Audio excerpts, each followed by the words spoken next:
dalilin aure. Yar ku dai ba mai raba ni da gidan nan. In tabi da gidan ubanka ne. Hadiya! Dalilin aure kuma sai ka ce ana neman kai da mu gaskiya baba a wallahi ba. Ni ko wallahi baba gaskiya ba zan iya auren talaka. Ya zan sai da akuya ta tana ce mun daga. To sai kuma na dan taba guda ɗaya a ciki. Ku yi sabilillahi sai baka. Ba za ka fahimta ba. Shi kuma wannan waye. Gidan daushe. Na tara ku ne saboda in gaya muku akan cewa zan yi aure.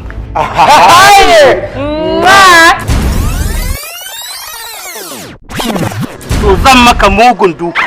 Zan dai Baki da hankali. Baki wasa da kuɗi. Wannan halin da ake ciki. nan ba kuri. A can ka idan aka buga bulo. Haka suke daga shi. Gidan daushe. Kai dan karami. Kin riga kin zama jigon rayuwata. A lokacin da ya kamata ka ji tausayina, ka ji tausayina? Wannan yarinyar mu za ta rena wa hankali. Amma shi bakin ciki yake ya ga na tsaya da wani. Ke ni kike so dan wala. Gidan daushe. Haka ka zo da naka salon ni dai ina na kan bakana.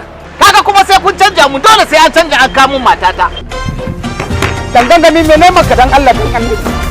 Daman duk abin da kuke shirya. Daman dalili saboda hannuna ne kawai ke motsi.